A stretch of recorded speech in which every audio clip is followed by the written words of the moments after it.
எல்லாத்துக்கும் வணக்கங்க. இன்னைக்கு நம்ம வீட்ல தக்காளி சாப்பாடு தாங்க. அதான் புதினா பொரிச்சுட்டு போலான்னு வந்தேங்க. போன கட்டாப் வீடியோல இந்த கூட கார்டன்ல வந்து கீரை பறிச்சதை பார்த்துட்டு நிறைய பேர் இது எப்படி பண்ணுனீங்கன்னு வீடியோ போடுங்கன்னு கேட்டிருந்தீங்க. நாங்க வந்து இந்த இடம் மொட்டையா இருந்ததுல இருந்து இப்ப இந்த அளவுக்கு ரெடி பண்ணது வரைக்கும் ஸ்டெப் பை ஸ்டெப்பா எடுத்து வச்சிருக்கோம். உங்களுக்கு வந்து நாங்க அதை போடுறோங்க. அப்புறம் கையில இது என்னடா டிசைனா இருக்குதுன்னு பார்ப்பீங்க. எங்க பெரியவளுக்கு வந்து லீவ் விட்டாங்க இல்லைங்களா, அதுலேருந்து லீவ் விட்டதுலேருந்து டிவியில பார்த்து ஒவ்வொன்றா எனக்கு செஞ்சு கொடுத்துட்டே தான் இருப்பா. அதில் இது ஒன்று செஞ்சு கொடுத்தா அவங்க அப்பாவோட சேர்ந்து முதல்ல இது என்ன எப்படி நாங்கள் ரெடி பண்ணோன்னு பார்த்துட்டு அதுக்கப்புறம் அவளே வந்து இதை சொல்கிறாளாம எப்படி செஞ்சோன்னு அதையும் பார்க்கலாங்க. புதினா வேறுங்க தம்மன்னு ரெடியே இருக்குதுங்க. அவ்வளோதாங்க, புதினா பொரிச்சாச்சு. இங்கே வேறுங்க பருப்பு கீரை அப்படியே செம்மையாக கொழுன்னு ரெடியாக இருக்குது. இதுக்கு ஒரு நாள் பாயாசத்தை போட்டுற வேண்டியதான். அன்றைக்கே நாங்கள் கேட்டேன் என்ன பண்ணலாம் இதை வச்சுன்னு. நிறைய பேர் நிறைய சொல்லியிருந்தீங்க. அதையும் ஒரு நாள் வீடியோ எடுத்து போடுறோம். அதுக்கு முன்னாடி இது எப்படி ரெடி பண்ணணுன்னு பார்த்துடலாம் வாங்க. என்ற எப்படி ரெடி பண்ணன்னு பார்க்கலான்ட்டு அவரும் மட்டும் தெரிகிறாரு. உன்னையே காணமே ஐஸுன்னு நினைப்பீங்க. இந்த ரஜினி படத்தில் வர மாதிரி மாப்பிள்ளை அவர் தாங்க. ஆனால் அவர் போட்டிருக்க ட்ரெஸ் என்னதுன்ற மாதிரி வேலை பண்ணுறது பூரா அவர் தாங்க. நான் வந்து அவர் எப்படி பண்ணினார் என்னன்னு விலாவரியே சொல்லத்தான் போகிறேன். எதை பண்ணுறனாலும் பிளான் பண்ணி பண்ணணுங்கிறது மாதிரி எங்கள் வீட்டுக்கார் வந்து ஃபஸ்ட் எடுத்தோடனே டேப்பெல்லாம் வச்சு பார்த்திங்கன்னா குறுக்காலை இவ்வளோ வேணும், நெட்டு வாக்கில் இவ்வளோ வேணும்னு அளந்துட்டு மேடு பள்ளமாக இருக்கிற தரையை வந்து சமம் பண்ணிக்கிட்டாரு. வெட்டி விட்டு மண்ணெல்லாம் வெட்டி நல்லா தரையை சமம் பண்ணி விட்டுங்க. மறுபடியும் ரெண்டு பக்கமும் கம்பி அடிக்கணுங்க. அப்போ தான் வந்து கூட மாதிரி நல்லா சுற்றி கொண்டு போக முடியும். அதுக்காக பாருங்க, நான் போன பொங்கலுக்கு போட்டுட்டு பத்திரப்படுத்தி வச்சுருந்த பிங்க் கலர் கோலப்பொடி எனக்கு தெரியாமல் எடுத்துகிட்டு வந்து போட்டுட்ருக்கிறாரு. நான் வச்சுருந்தா இதை அடுத்த வருஷம் பொங்கல் வரைக்கும் யூஸ் பண்ணியிருக்கலாம்னு நினச்சேன். இப்போ எல்லாத்தையும் தீர்த்து போட்டார். இதில் பார்த்தா தான் எனக்கே தெரியுது. அப்புறம் இந்த திருடிட்டு வந்த கோலப்பொடியில் அங்கங்கே மார்க் போட்டு வச்சுருந்தாரு பார்த்தீங்களா, அதில் வந்து இந்த கடப்பாறை வச்சு டண்டனக்கான்னு அங்கங்கே குழி பண்ணிட்டு இருக்கிறாருங்க. ஏன்னா பேஸ்மெண்ட்டு ஸ்ட்ராங்காக இருந்தால் தான் பில்டிங்கும் ஸ்ட்ராங்காக வரும். அதனால் கீழே போடுற குழியை நல்லா ஸ்ட்ராங்காக போட்டு கம்பி ஊனி நல்லா வச்சோம்னா தான் அது ரொம்ப நாளைக்கு வருங்க. அதனால தான் பார்த்திங்கன்னா குழியை நல்லா கடப்பாறையில் ஃபஸ்ட்டு குத்தி விட்டுட்டு அதுக்கப்புறம் அந்த கம்பியெல்லாம் நாங்கள் வந்து சைஸ் வாரியாக அறுத்து வச்சுருந்தோம். எல்லாம் ஒரே மாதிரி இருந்தால் தான் நல்லாயிருக்கும்னு நினச்சோம். ஆனால் எதுவுமே ஒரே மாதிரி இல்லை, ஒன்றுக்கு ரெண்டாக மாறி மாறி தான் இருந்தது. பரவாயில்ல, இருக்கிறத வச்சு அதுக்குள்ளே போட்டுக்கலான்ட்டு அப்புறம் ஊனி வச்சுட்டாரு பாருங்க. அப்புறம் எல்லாம் கம்பியெல்லாம் எல்லா பக்கமும் ஊன்னக்கப்புறங்க இந்த இதுதாங்க அந்த அதிசய பொருள். கடையில் போய் யாராவது கடை இல்லைங்க, இங்கே நம்ம கிராமத்தில் பார்த்திங்கன்னா இது இல்லவே இல்லை. அதுக்கப்புறம் அந்த பக்கம் ஈரோடு பக்கம் போய் அங்கே வந்து இந்த ரோல் அங்கே தான் இருந்தது. அப்புறம் கண்டுபிடிச்சி வாங்கிட்டு வந்தோம். இதை வச்சு தான் வந்து இதுதான் வந்து நமக்கு ஒரு வாள் மாதிரி அந்த கம்பி ஊன்னோம் பார்த்திங்களா, இந்த மாதிரி வலையை சுற்றியும் கொண்டு வரதுக்கு தான் அந்த கம்பி. இப்போ கம்பியோடு சேர்த்து நம்ம கட்டினோம்னா தான் ஸ்ட்ராங்காக நிற்கும். இல்லைன்னா வந்து டப்புக்குன்னு ஒரு பக்கம் கமுந்துரும் பார்த்திங்களா. அதுக்காக தான் இப்படி இந்த வலையை சுற்றிலும் கொண்டு வந்து வேணுங்கிற அளவு நம்ம வந்து கட் பண்ணி விட்டுக்கலாம். பாருங்கள், இப்போ வேணுங்கிற அளவு கட் பண்ணி விட்டுட்டோமாங்க. அந்த கையில் காட்டுறாரு பார்த்திங்களா, இது வந்து டேகுங்க, கடையில் விற்கும். இதை வாங்கிட்டு வந்து அந்த எல்லா இடத்துலையும் கருக்கு முறுக்குன்னு கட்டி நல்லா ஸ்டிஃப் ஆக்கிட்டு பார்த்தோம்னா இப்படி பாருங்கள் கூடையாட்டமே இருக்குதுங்களா. அதனால தான் நான் இதுக்கு பேர் வந்து கூட கார்டன்னு நானே பேர் வச்சுக்கிட்டேன். இப்போ பாருங்கள் நல்லா எல்லா பக்கமும் கம்பியெல்லாம் நீட்டோம் பார்த்திங்களா, சூப்பராக இப்போ வந்து நமக்கு ரெடி ஆயிடுச்சு. இந்த கூடை கார்டன் வந்து அந்த கூடை பார்த்திங்கன்னாங்க ஹைட் வந்து பார்த்திங்கன்னா 4.5 அடிங்க. அப்போ அந்த அளவுக்கு வந்து அதுக்குள்ளே மண் கொட்டணும். நம்ம வெறுமனே வந்து மண்ணை மட்டும் கொட்டினோம் அப்படின்னா ஈரம் தாங்காதுங்க. அதனால் வந்து இந்த கொக்கோ பீட் விற்கும் பார்த்திங்களா, கேக்கும்பாங்கள்ல, அந்த கொக்கோ பீட்டை வாங்கிட்டு வந்து ஃபஸ்ட்டே வந்து நம்ம தண்ணி ஊற்றி ஊற வச்சோம்னா நல்லா பொதுன்னு வரும். அதுக்கப்புறம் எடுத்து நம்ம போட்டுக்கிறதுக்கு வசதியாக இருக்கும்னு ஒவ்வொரு பக்கெட் வீட்டில் இருக்கிற எல்லா பக்கெட்டையும் கொண்டு வந்து நப்பி வச்சுட்டாரு. நான் அன்றைக்கி துவைச்சிட்டு துணி காய போடலான்னு பக்கெட்டு தேடுறேன், ஒரு பக்கெட் கூட இல்லை. அந்த அளவுக்கு 3 பக்கெட்லேயும் பாருங்கள் ஃபுல்லாக நப்பி வச்சுட்டாரு. அப்புறம் இந்த இடத்துல பார்த்தீங்கன்னா உங்களுக்கெல்லாம் சந்தேகம் வந்திருக்கணுங்க, ஏன்னா கூடைங்கிறாங்களே ஓட்டையாக வேறு இருக்குது, இதில் மண்ணு கொட்டினா வெளியே வந்துடாதான்னு உங்களுக்கு தோணியிருக்கும். அதுக்கு தான் பார்த்தீங்கன்னா எங்கள் வீட்டுக்காரு கடையில் போய் இது பேர் வந்து மல்ச்சிங் ஷீட்டாமாங்க.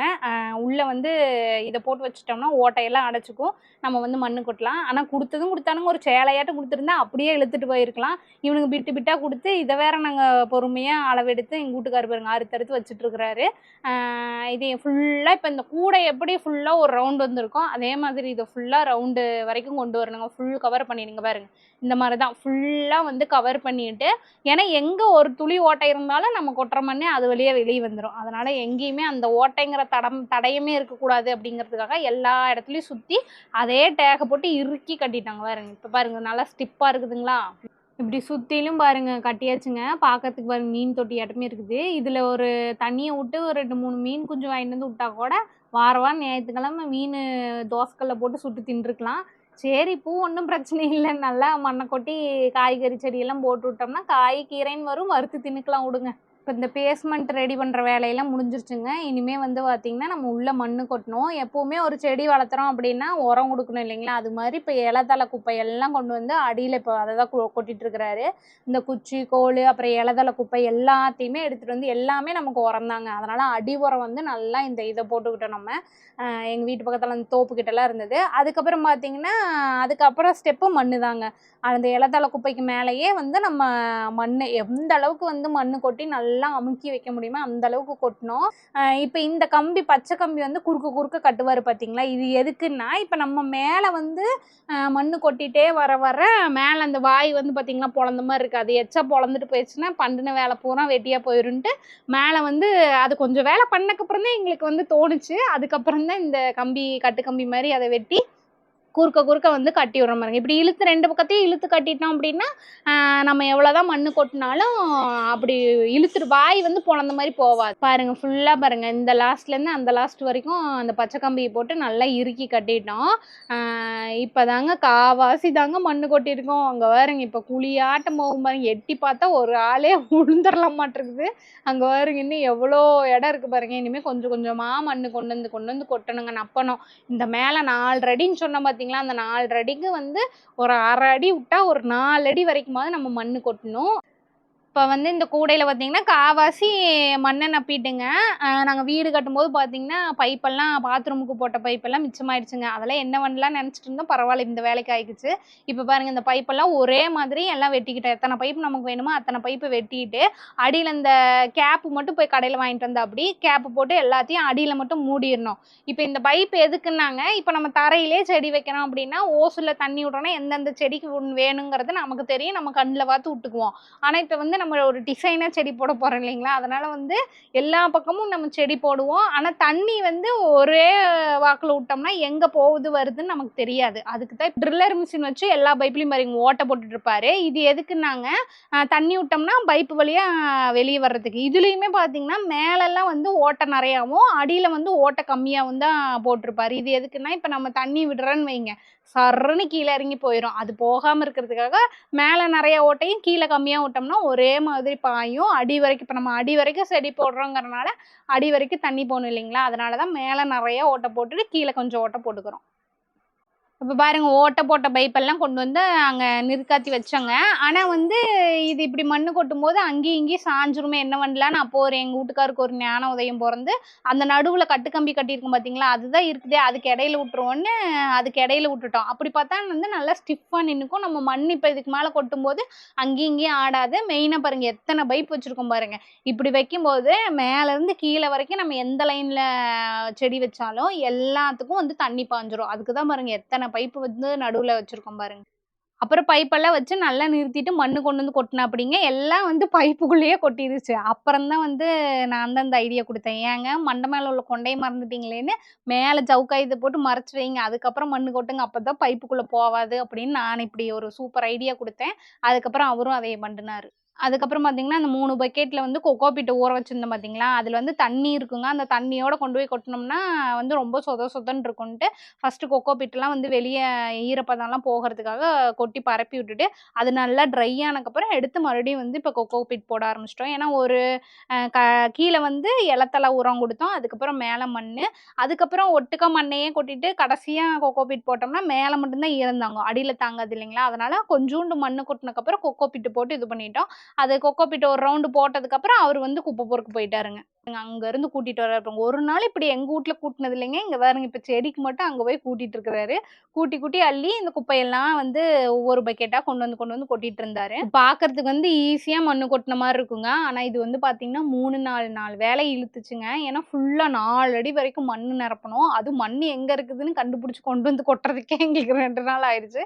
அது போக இலத்தலையும் நம்ம அங்கங்கே இப்போ கூட்டினாரு பார்த்தீங்களா எங்கள் வீட்டுக்காரு, அது மாதிரி தோப்பு பூரா கூட்டி எடுத்துகிட்டு வந்து கொட்டி வச்சுருக்குறோம். அதுக்கே வந்து இன்னும் 2 நாள் ஆச்சு. மொத்தம் 4 நாள் ஆச்சுங்க இது ஃபுல்லாக நிரப்புறதுக்கே. அதுக்கப்புறம் ஃபுல்லாக மண் நிரப்புனதுக்கப்புறம் இப்போ அவர் காட்டினார் பார்த்தீங்களா, இது ஆரம்பிக்கிறதுக்கு முன்னாடியே நாங்கள் நர்சரி ட்ரேயில் வந்து நாற்று விட்டுட்டு தான் இந்த வேலையை ஆரம்பித்தோம். ஏன்னா நாற்று வர்றதுக்கும் இது ரெடியாகி வர்றதுக்கும் கரெக்டாக இருக்கும் அப்படின்னு. நாற்றெல்லாம் வந்துருச்சு. இப்போ அவர் கையில் ஓட்டை போடுறாரு பார்த்தீங்களா, அந்த மாதிரி ஓட்டை போட்டு இதாங்க ஒவ்வொரு செடியை இதில் எப்படி வந்து நாங்கள் செடியை இது பண்ணியிருப்போம் நிறைய பேருக்கு டவுட் இருக்கும். இந்த மாதிரி தாங்க கையில் ஃபஸ்ட்டு ஓட்டையை போட்டுட்டு அந்த பேப்பரில் சும்மா கையை விட்டாலே ஓட்டையாயிருங்க. நல்லா ஓட்டையை போட்டுட்டு நம்ம நாற்று எடுத்து உள்ளே சொருகிறது தாங்க. நல்லா ரொம்ப ஆழமாகவும் போடல, நல்லா முன்னாடியே சொருகி சொருகி வச்சோம். ஏன்னா ஆல்ரெடி மண் நல்லா இறுகி இருக்கனால நல்லா உள்ள அமுத்துனோடனே உள்ள மண்ணுக்குள்ள போய்க்குச்சு. இப்படிதான் கீழே இருந்து நாங்க ஒரு ஒரு லைன் மாதிரி போட்டு அங்கேயும் இங்கேயும் நடாம லைனா நட்டுக்கலாம் நட்டோம்.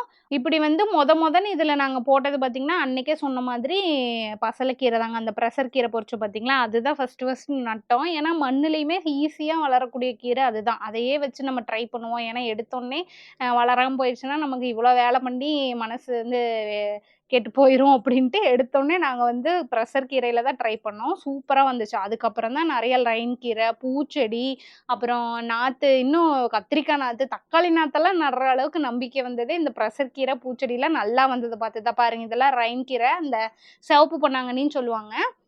இதெல்லாம் நல்லா வந்ததை பார்த்து தான் கீரையே சூப்பராக வருது, அடுத்து காய்கறியும் போடலான்னு நாங்கள் வந்து கத்திரி நாற்று, தக்காளி நாற்றெல்லாம் கூட வைக்க ஆரம்பித்தோம். வச்சுமே சூப்பராக வந்துட்டுருக்கு. பாருங்கள், கீரையிலே பட்டாசு அந்த பருப்பு கீரையெல்லாம் அந்த அளவுக்கு வந்துருக்குதுங்க. இது வந்து கத்திரி நாற்று. கத்திரி நாற்றுமே எல்லாமே தளைஞ்சுக்குச்சு. நல்ல பெரிய நாற்று உள்ள கத்திரியெல்லாம் நல்லாவே தளைஞ்சுக்குச்சு. அவ்வளோதாங்க. இவ்வளோ நேரம் பார்த்தீங்களாங்க, இவ்வளோ சிம்பிளாக செஞ்சு முடிச்சிட்டேங்க. இப்போ வந்து நிறையா அந்த கீரையெல்லாம் அறுவடை பண்ணங்காட்டி இப்படி இருக்குது. இன்னும் முழுசாக எல்லாம் வந்ததுக்கப்புறம் சூப்பராக இருக்குங்க. இங்கே பாருங்க, எங்கள் அம்மனி ரெடியாக இருக்கிற இது எப்படி செஞ்சுன்னு சொல்கிறதுக்கு சொல்லிடு. இது வந்து எங்கள் தென்னை மரத்தில் தாங்க இருந்துச்சு, கீழே கடந்துச்சு. அதை எடுத்துகிட்டு வந்து இதை ஃபஸ்ட்டு நல்லா பிச்சு அதுக்கப்புறம் இந்த மாதிரி ஆயிடுங்க. அதுக்கப்புறம் இங்கே ஒரு கோடு போட்டு இங்கே ஒரு கோடு போட்டு வெட்டிடணும். அதுக்கப்புறம் நம்ம வெட்டினா நம்ம கை போயிடும்ல. அதுக்கப்புறம் தான் அப்பா வெட்ட சொன்னேன். இதுல எல்லாம் நல்ல விவரம் சொல்லு. அதுக்கப்புறம் வெட்டினதுக்கப்புறம் இப்படி தாங்க வரும். அதுக்கப்புறம் கீழே ஸ்டாண்டு வேணும்ட்டு இதை வந்து வெட்டி அப்புறம் இங்கே ஸ்டாண்ட் வச்சுட்டேங்க. அதுக்கப்புறம் எங்கள் அப்பா அம்மா ஒரு டிராயிங் கிட் வாங்கி கொடுத்தாங்கல்ல, அதை வந்து அம்மா டிராயிங் பண்ணதை வந்து பிட்டு காப்பி அடிச்சு அதுக்கப்புறம் இதெல்லாம் வரைஞ்சிட்டு அதுக்கப்புறம் நல்லா இருக்கு. இப்படி தாங்க வந்துச்சு. அதுக்கப்புறம் கீழே வச்சு காட்டு எப்படி இருக்கு. அதுக்கப்புறம் இந்த மாதிரி ஸ்டாண்டாட்ட உட்காந்துக்குங்க. அதுக்கப்புறம் இங்க வந்து ஆயில் பேஸ்டல்ஸ் அடிச்சுட்டு வெயில் வச்சா நல்லா காஞ்சிருங்க. அப்புறம் எங்க அம்மா வரைஞ்ச பிட்டு காப்பி எடுத்து வரைஞ்சிட்டு அதுக்கப்புறம் இதை வந்து பழங்கள் வைக்கிறதுக்கு தாங்க நான் வச்சிருந்தேன். ஆனா எங்க அம்மா பாருங்க தக்காளி எடுத்துட்டு வந்திருக்காங்க. எங்க வீட்டுல பழமெல்லாம் தீர்ந்து போச்சுங்க, தக்காளி தான் இருந்தது. சரி, பிள்ளை செஞ்சதுக்கு சும்மா வச்சிருந்தோம்னா பொக்குன்னு போயிருவானேன்னு தக்காளி எடுத்து நான் போட்டு வச்சிருந்தேன். போட்டு காமி. அப்புறம் பாருங்க, என்ற பிள்ளை நான் அங்க வரைஞ்ச அந்த செவத்துல அந்த பொம்மையா வரைஞ்சிருக்கும் பாத்தீங்களா, அதை பார்த்துதான் திட்டி காப்பி அடிச்சிருக்கிறா. அன்னைக்கு இதை சொல்லல, உங்கள்கிட்ட வந்து உண்மையை சொல்லிட்டு இப்ப மாட்டிக்கிட்டேன். அதுங்க எங்க அம்மா ஒன்னும் அவங்களே வரைஞ்சது இல்ல, அவங்க எங்க ஊரு சுத்த போயிருந்தாங்க. அப்ப அவங்களே பெட்டி காப்பி அடிச்சுதான் வரைஞ்சாங்க. என்ற மான கப்பல் ஏறுது. ஆமாங்க, அதெல்லாம் நம்மளே உருவாக்கி வரைகிறதுல அந்த அளவுக்கு மூளை இல்லை. அதாவது வரைஞ்சிருந்தா பார்த்து வரைய வேண்டியதான். அதையே இன்னைக்கு என்ற பிள்ளை பண்ணிக்கிட்டான். எப்படியோ நமக்கு தானே செஞ்சு கொடுத்துருக்குறேன், அது வரைக்கும் பாராட்டணும். சூப்பரா வண்டி இருக்கிறேன். பாருங்க எவ்வளவு அழகா நிக்குது பாத்தீங்களா. இன்னுமே 1 கிலோ தக்காளி போடலாமான்றது சாமி. சூப்பரா இருக்குது. அக்கா ஒண்ணு பண்ணீங்க, நான் லைக் பண்ணுங்க. அவெல்லாம் பண்ண